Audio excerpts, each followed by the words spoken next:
Sir ನಾನು ರಾಜ್‌ಕುಮಾರ್ ವಿಚಾರವಾಗಿ ಚೇತನ್ ಅವ್ರ ಮನೆಗೆ ಹೋಗ್ತೀರಾ? ಅಲ್ಲಿ ಸಹೃದಯವಾಗಿ ಎಲ್ಲ ಮಾತಾಡಿ ಒಂದು ಕ್ಷಮೆ ಕೇಳಿಸಿ ಎಲ್ಲ ವಿಚಾರ ಮಾಡಿ ಒಂದು ಸಮಾಧಾನ ರೀತಿಯಲ್ಲಿ ಬರ್ತೀರಾ? ಮತ್ತು ಇವತ್ತು ತುಂಬ ಊಹಾಪೋಹಗಳು ಬರ್ತಾಯಿದೆ, ಬೇರೆ ಬೇರೆ ಮಾತುಗಳು ಬರ್ತಾಯಿದೆ. ಅದ್ರ ಬಗ್ಗೆ ತಾವೇನು ಹೇಳ್ತೀರಾ? ನೋಡಿ, ನಾವು ಏನು ಮೊನ್ನೆ ನಡೆದಂಥ ಘಟನೆಗೆ ಅವನೊಬ್ಬ ಸ್ನೇಹಿತ. ಆದರೆ ಇವತ್ತು ಕ್ಷಮೆಯಲ್ಲಿ ಇಡೀ ಕರ್ನಾಟಕದ ಜನತೆಗೆ ನಾನು ಏಕವಚನದಲ್ಲಿ ಮಾತಾಡಲೇಬೇಕಾಗ್ತದೆ. ಚೇತನ್ ಅಹಿಂಸಾ ಒಬ್ಬ ಅಯೋಗ್ಯ, ಮುಟ್ಟಾಳ, ಅವಿವೇಕಿ, ಅರೆಹುಚ್ಚ, ನಿಮಾನ್ಸ್ಕೋಬೇಕಿರೋಂಥ ವ್ಯಕ್ತಿ ಇವತ್ತು ಅವನನ್ನು ಬಿಟ್ಕೊಂಡಿದ್ದಾರೆ. ನಾನು ಪೊಲೀಸ್ ಇಲಾಖೆಯಲ್ಲಿ ಮನವಿ ಮಾಡ್ತೇನೆ, ಯಾರಾದರೂ ಒಂದು ಹೋರಾಟಗಾರರು ಒಂದು ಪೋಸ್ಟ್ ಹಾಕಿದ ತಕ್ಷಣ ತಾವು ಮನೆ ಬಾಗಿಲಿಗೆ ಬಂದು ನಿಲ್ತೀರಿ. ಆದರೆ ಇವತ್ತು ಇಡೀ ರಾಜ್ಯ ಬೆಂಕಿ ಉರಿತಾ ಇದೆ. ಅಂದರೆ ಅಣ್ಣವ್ರ ಬಗ್ಗೆ ಮಾತಾಡಿರೋದಕ್ಕೆ ಎಲ್ರಿಗೂ ಕೂಡ ಒಂದು ರೀತಿಯಲ್ಲಿ ಆಕ್ರೋಶ ಆಗ್ತಾಯಿದ್ರು ಕೂಡ ಇಲ್ಲಿವರೆಗೂ ಆ ವಿಚಾರದಲ್ಲಿ ನಿರ್ಧಾರ ತಗೊಂಡಿರೋದು ಬೇಸರ ಆಗಿದೆ. ಆಮೇಲೆ ಈ ಅಯೋಗ್ಯ ಒಂದು ಸತಿ ಕ್ಷಮೆ ಕೇಳಾದಮೇಲೆ ಆಮೇಲೆ ಅಲ್ಲಿ ಯಾರೂ ಹೊಡೆದಿಲ್ಲ, ಬಡ್ದಿಲ್ಲ, ಯಾರೂ ಯಾವುದೇ ರೀತಿ ವರ್ತನೆ ಮಾಡಿಲ್ಲ. ನಿನ್ನೆ ಪ್ರೆಸ್ ಮೀಟಲ್ಲಿ ಹೇಳ್ತಾನೆ, ನನ್ನನ್ನು ಬೆದರಿಸಿದ್ರು, ನನ್ನ ವಿರೋಧ ಮಾಡಿ ನನ್ನ ಹತ್ರ ಹೇಳಿಕೆ ತೊಗೊಂಡ್ರು ಅಂತ ಹೇಳ್ತಾನೆ. ಯಾರೂ ಕೂಡ ನಾನೇ ಆ ಜಾಗದಲ್ಲಿದ್ದೇನೆ, ನನ್ನ ವೀಡಿಯೋಗಳು ನೋಡ್ಬೋದು.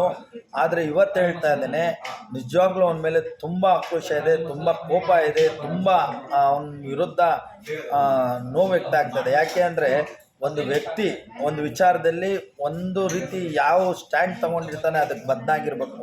ಇವನು ಯಾವ ಮಹಾನ್ ಹೋರಾಟಗಾರ ಹಂಗಂದರೆ ಎಲ್ಲಾದರೂ ಯಾವುದೋ ಒಂದು ವಿಚಾರದಲ್ಲಿ ನ್ಯಾಯ ಕೊಡ್ತಾ ಇರುವಾಗ ಅಂದರೆ ಯಾರಾದರೂ ಈ ರೀತಿ ಹೇಳಿದರೆ ತಕ್ಷಣ ಕ್ಷಮೆ ಕೇಳಿ ಮತ್ತೆ ಉಲ್ಟಾ ಆಗೋದಾಗ ಅವನೊಬ್ಬ ಹೋರಾಟಗಾರನ.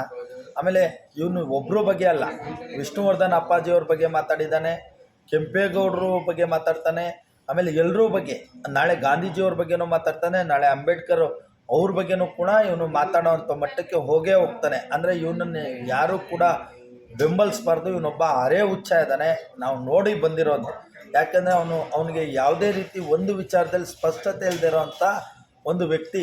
ನಿನ್ನೆ ಅವನ ಕುಟುಂಬ, ಅವನ ತಾಯಿ, ಅವನ ತಂದೆ, ಅವನ ಧರ್ಮಪತ್ನಿಯವ್ರು ನೋಡಿ ನಾವೇ ಕೂಡ ಅವನನ್ನು ಕ್ಷಮಿಸಿದ್ದೀವಿ. ನೀನು ಈ ರೀತಿ ಮಾತಾಡಬಾರ್ದು, ತಪ್ಪನ್ನ ಇದು ಮಾಡ್ತಾಯಿದ್ದೆ. ಆಮೇಲೆ ನಾವು ಒಬ್ಬರು ಅಲ್ಲ, ಡಾಕ್ಟರ್ ರಾಜ್‌ಕುಮಾರ್ ಅಪ್ಪಾಜಿಯವರು, ವಿಷ್ಣುವರ್ಧನ್ ಅಪ್ಪಾಜಿಯವರು, ಆಮೇಲೆ ಅಂಬರೀಷ್ ಅಣ್ಣ ಅವರು, ಶಂಕರ್ ನಾಗ್ ಅವರು, ಇವರೆಲ್ಲ ನಮ್ಮ ಮೇರು ನಟರು. ಆಮೇಲೆ ಈ ದೇಶಕ್ಕೆ, ಈ ರಾಜ್ಯಕ್ಕೆ ಯಾರು ಕೊಡುಗೆ ಕೊಟ್ಟಿರ್ತಾರೆ ಅವ್ರನ್ನ ಗೌರವಿಸುವಂಥದ್ದು ನಮ್ಮ ಧರ್ಮ. ಅದನ್ನೆಲ್ಲರೂ ಕೂಡ ಮಾಡಬೇಕು, ಸರ್ಕಾರಗಳು ಮಾಡಬೇಕು. ಅವರ ಇತಿಹಾಸನ ಉಳಿಸ್ಬೇಕಿದೆ. ಅದನ್ನು ತಿಳ್ಕೊಂಡಿರೋಂಥ ಒಂದು ಅವಿವೇಕಿ, ಬೇರೆ ದೇಶದಿಂದ ಬಂದಿರೋಂಥ ಒಬ್ಬ ಅವಿವೇಕಿ ಇವತ್ತು ಮತ್ತೆ ಮಾತಾಡ್ತಾ ಇದ್ದಾನೆ. ಯಾವುದೇ ಕಾರಣಕ್ಕೂ ಕ್ಷಮೆ ಇಲ್ಲ ಚೇತನ್, ನಿನಗೆ ಗೌರವ ಕೊಟ್ಟು ಮಾತಾಡಿದ್ದಾಯಿತು. ಇನ್ನು ನಿನ್ನನ್ನು ಏಕವಚನದಲ್ಲೇ ಬಳಸುವಂಥದ್ದು. ಮುಂದೆ ನೀನು ಏನಾದರೂ ಸುಮ್ಮನೆ ಇಲ್ಲ ಅಂದರೆ ಮತ್ತೆ ಇದನ್ನು ಮುಂದುವರ್ಸಿದ್ರೆ ಯಾವುದೇ ಕಾರಣಕ್ಕೂ ನಿನ್ನನ್ನು ಬಿಡೋ ಮಾತೇ ಇಲ್ಲ. ಅಲ್ಲಿ ಇದ್ದಂಥದ್ದು ನಾವೇ ನಮ್ಮ ವೀಡಿಯೋಗಳು ನೋಡಿ ತುಂಬ ಗೌರವದಿಂದ ಅವ್ನು ಮಾತಾಡ್ಸಿದ್ದೀವಿ. ಒಬ್ಬ ನೀನು ವ್ಯಕ್ತಿಯಾಗಿ ನಿನ್ನನ್ನು ನೋಡಿದ್ದೀವಿ, ಆದರೆ ಇವತ್ತು ನಿನ್ನ ವ್ಯಕ್ತಿನೂ ಅಲ್ಲ, ಅರ್ಹತೆ ಇಲ್ಲ ನಿನಗೆ. ಯಾವುದೇ ಕಾರಣಕ್ಕೂ ನಿನ್ನ ಕ್ಷಮೆ ಮಾಡೋವಂಥ ವ್ಯಕ್ತಿತ್ವ ಇಲ್ಲ. ಆಮೇಲೆ ಇದನ್ನು ಕೂಡಲೇ ಮತ್ತೆ ಮುಂದುವರಿಸ್ದೆ ನೀನು ಸುಮ್ಮನೆ ಇದ್ದರೆ ಒಳ್ಳೆಯದು. ಇಲ್ಲ ಅಂದರೆ ಇದೊಂದು ದೊಡ್ಡ ಮಟ್ಟದಲ್ಲಿ ದಂಗೆ ಆಗಿ ನಿನ್ನ ಮೇಲೆ ಹಲ್ಲೆ ಆಗುವಂಥ ಕೆಲಸನೂ ಕೂಡ ಆಗುತ್ತೆ. ಇಲ್ಲ ಅಂದರೆ ಇದನ್ನು ಮತ್ತೆ ಸುಮ್ಮನೆ ಇದ್ದರೆ ಯಾರೂ ಕೂಡ, ಯಾರಿಗೆ ಅಂದರೆ ಸಾವಿರಾರು ಲಕ್ಷಾಂತರ ಜನ, ಕೋಟ್ಯಾಂತರ ಜನ ಕೂರಿಸೋವಂಥವ್ರಿಗೆ ಮಾತಾಡಿದ್ರೆ ಯಾರೂ ಕೂಡ ಬಿಡಲ್ಲ ಅಂತ ಹೇಳಿ ಎರಡು ಮಾತು ಕೇಳ್ತೇನೆ. ಜೈ ಹಿಂದ್, ಜೈ ಕನ್ನಡ.